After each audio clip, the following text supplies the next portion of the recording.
Selamat datang di channel Pemuja Malam. Jangan lupa like, share, and subscribe ya. Terima kasih.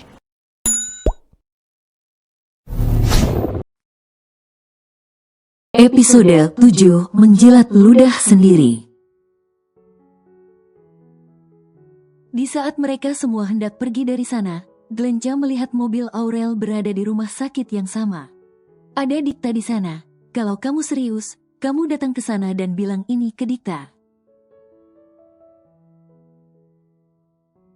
Glenca menunjuk posisi Dikta yang membuat Robi segera memandang ke arah yang ditunjuk Glenca.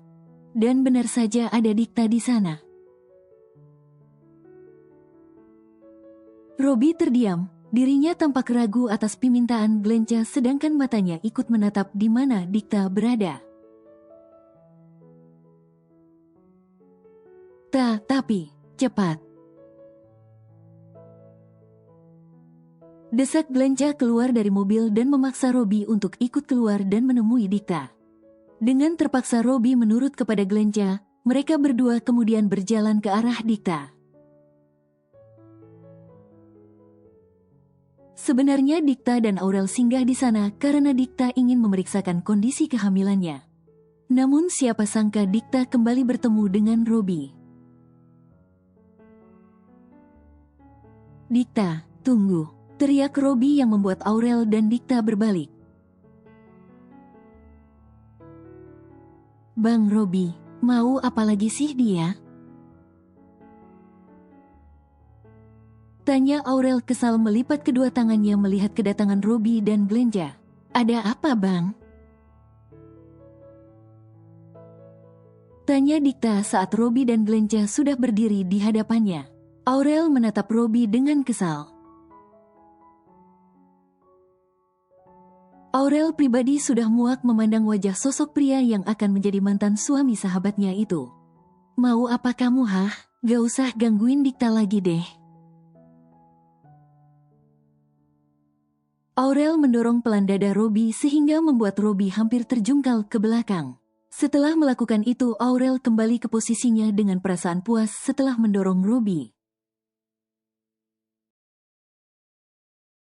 "Aku tidak ada urusanmu denganmu," teriak Robi menunjuk Aurel. "Aku ada urusan dengan Dikta." Aurel melipat kedua tangannya atas bentakan Robi. Sedangkan Dikta langsung mengode sahabatnya itu untuk tidak melakukan apa-apa. "Aku." Dikta menatap Robi bingung. "Bang Robi mau apa lagi dari aku?" "Aku." Ucapan Robi terpotong karena gugup dan sebenarnya malu untuk mengatakan ini. Namun Glenca segera mengode Robi untuk mengatakan itu. "Aku akan mengakui anak yang ada di dalam kandunganmu itu sebagai anakku. Dan dengan ini ketika anak itu lahir, aku berhak menuntut hak asuh atas anak itu nanti." Jelas Robi yang membuat Dikta tersentak. Mendengar perkataan Robi, sontak membuat Aurel yang merupakan mahasiswa hukum tertawa di sana. Sedangkan Dikta memilih menundukkan kepalanya dalam keadaan tersenyum. Robi dan Glenca saling melempar tatapan. Kenapa Dikta dan Aurel memilih tertawa pelan mendengar permintaan Robi? "Aku serius, ya," bentak Robi yang membuat Aurel dan Dikta terdiam. "Lucu aja, emangnya situ gak tahu, dalam hukum, anak yang di bawah dan baru lahir hak asuhnya adalah sepenuhnya hak milik ibunya. Kau tidak memiliki hak apa-apa, dan kau juga tidak mengakui anak ini kan? Kenapa kau sekarang meminta hak asuh?" Aurel menjelaskan dengan melipat kedua tangannya. "Sudah kukatakan bang, inilah pentingnya pendidikan dan membangun akal di atas sebuah syariat. Setelah kau tidak ingin mengakui anak ini, apakah kau yakin aku akan memberikannya begitu saja? Aku tidak akan membohongi anak ini tentang siapa ayahnya, tapi aku tidak akan pernah melepasnya. Lanjut dikta yang membuat Robbie terdiam. Sontak Robbie dan Glenca terdiam dengan pipi memerah. Aurel menaikkan alisnya sedangkan Dikta hanya diam dengan senyum teduhnya. Aku tidak peduli. Aku akan melakukan tes DNA atas anak itu dan merebut hak asuh anak itu. Ujar Robbie bersikeras.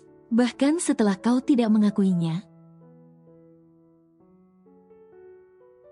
Tanya Dikta menohok. Bagaimana rasanya menjilat ludah sendiri, Bang? Robbie menatap tajam Dikta, sedangkan Aurel langsung mendorong pelan dada Robbie agar berhenti menatap sahabatnya. Jadi kau berniat menempuh jalur hukum, rebut saja jika kau mampu. Kau pikir kau punya kemampuan apa? Kau hanya pria pengecut yang menalak istrimu, kemudian enggan mengakui anak dalam kandungannya. Dan kini kau berniat merebut hak asuh anak yang bahkan tidak kau akui awalnya. Di mana harga dirimu? Lanjut Aurel yang membuat Robbie beralih menatap tajam Aurel. Kalian hanya perempuan lemah. Akan sangat mudah bagiku untuk melawan kalian. Jawab Robbie dengan wajah angkuhnya. Aurel dan Dikta hanya saling melempar pandangan sebelum sebuah suara mengagetkan mereka. Dan membuat mereka berempat menatap ke arah sumber suara itu. Siapa bilang mereka hanya berdua? Jika kau ingin mencari lawan setidaknya cari yang seimbang.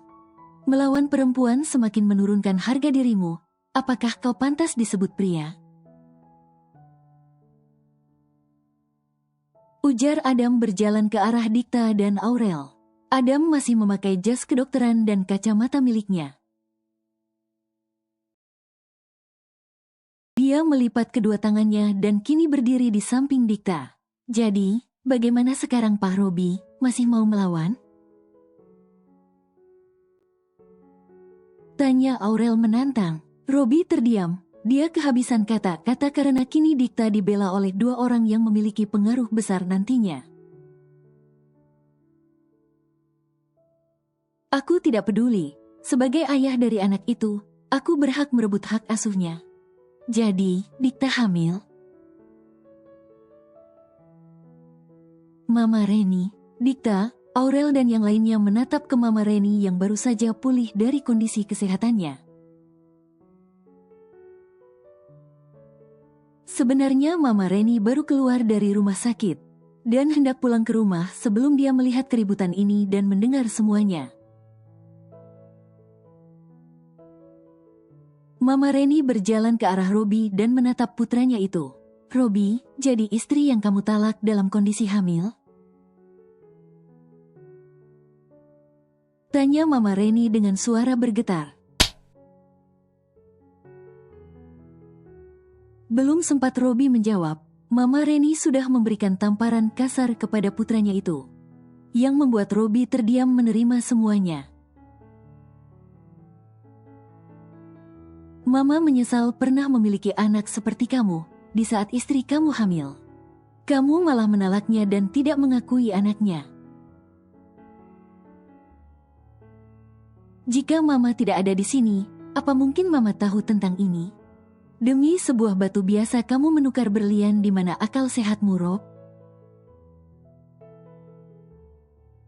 Teriak Mama Reni emosi. Melihat itu Dikta segera menenangkan Mama Reni, karena takut penyakit jantung Mama Reni kembali kumat.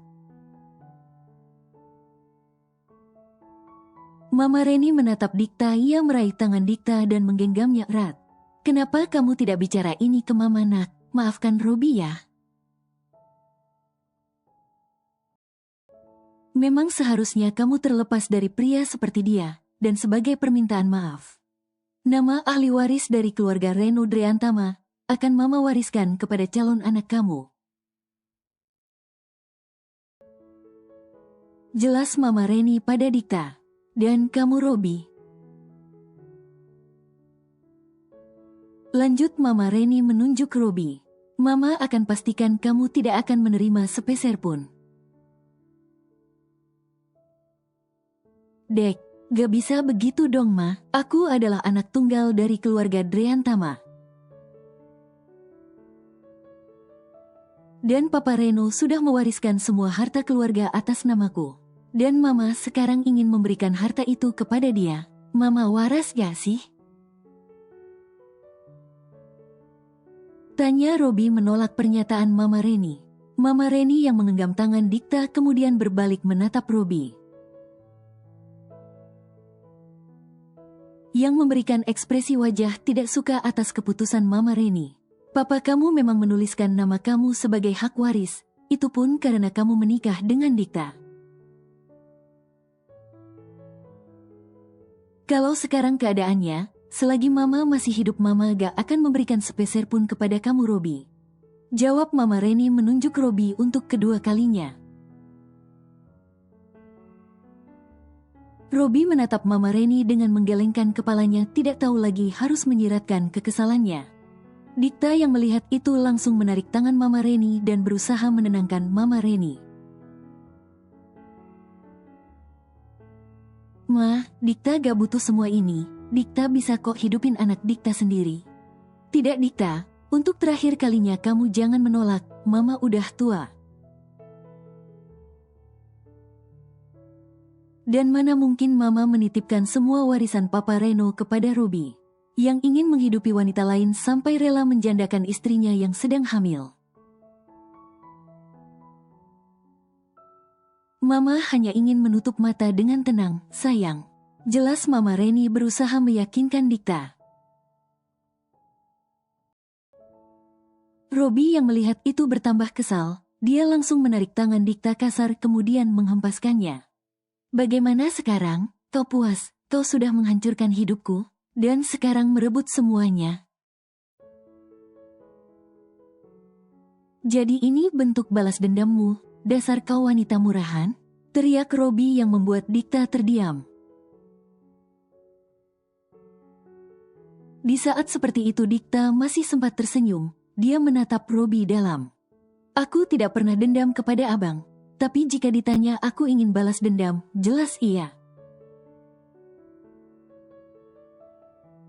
Tapi balas dendam yang terbaik dariku adalah berubah lebih baik. Robi menatap Dikta tajam kemudian mencengkeram tangannya kasar. Gak usah cari simpati kamu itu ibarat hewan dan benalu.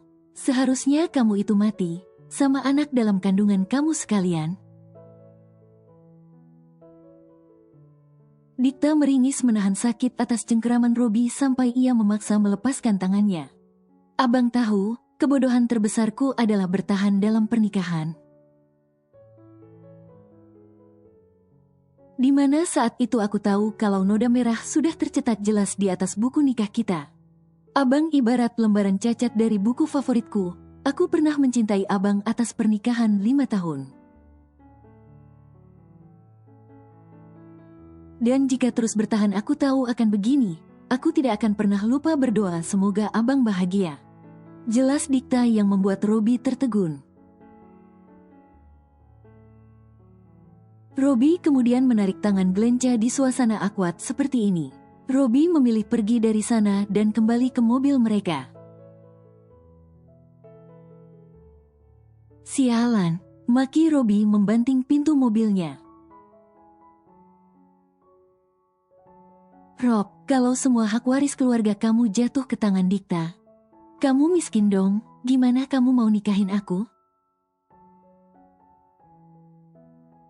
Tanya Glenca memikirkan apa yang akan terjadi. Bisa gak sih, kamu gak usah mikirin itu dulu, lagi pula aku sudah punya pekerjaan tetap. Jadi cukuplah buat hidup sederhana sama kamu nanti. Jelas Robi menatap tajam Glenca. Glenca mendengus kesal. Aku gak mau hidup sederhana. Aku maunya apa yang aku harus ada kayak sekarang. Kalau kamu gak kaya lagi, terus buat apa kita menikah? Diam. bentak Robi. Atau bagaimana kalau kita gugurkan aja kandungan Dikta, kita gak usah rebut hak asuhnya. Gak apa-apa kita hidup tanpa anak, yang penting hidup mewah. Kalau Dikta kehilangan anaknya, hak waris itu gak akan berpindah tangan. Cetus Glenca tersenyum sinis. Robi menatap Glenca serius atas idenya, kemudian menganggukkan kepalanya perlahan atas ide itu. Setelah kepergian Robi dan Glenca, Mama Reni langsung memeluk Dikta. Walaupun sebentar lagi Dikta sudah tidak menjadi menantunya lagi, Mama Reni akan tetap menyayangi Dikta. "Kamu ngapain di sini?" tanya Mama Reni kepada Dikta. "Aku mau periksa kandungan aku, Ma. Maaf ya kalau Dikta gak jujur dari awal tentang kehamilan Dikta." Dikta takut Mama khawatir dan semakin sakit. Jawab Dikta dengan kepala menunduk. "Sudah sayang, kamu memang anak Mama yang paling baik. Ya sudah, Mama temenin kamu ya."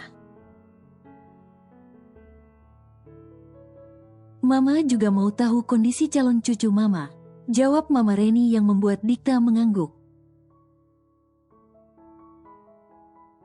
Mama Reni kemudian berjalan bersama Dikta masuk ke dalam rumah sakit menuju poli kandungan. Adam dan Aurel yang ada di belakang langsung mengikuti langkah mereka. "Lama gak ketemu Dam, sibuk jadi dokter ya sekarang, terakhir ketemu pas reunian di kampus. Apa aku sekarang manggilnya Mas Adam aja?" ujar Aurel pada Adam. "Adam aja kali Rel. Kamu tuh yang sibuk sekarang udah jadi mahasiswa hukum aja. Hahaha, lulusnya kapan?" "Dalam ya Mas, hahaha. BTW, Dam, kau ngapain ikut?" tanya Aurel yang membuat Adam tersentak. Aku cuma mau mastiin Dikta gak kenapa-napa di sana. Sebagai dokter tentunya aku harus siap siaga." jawab Adam kaku. Bersambung.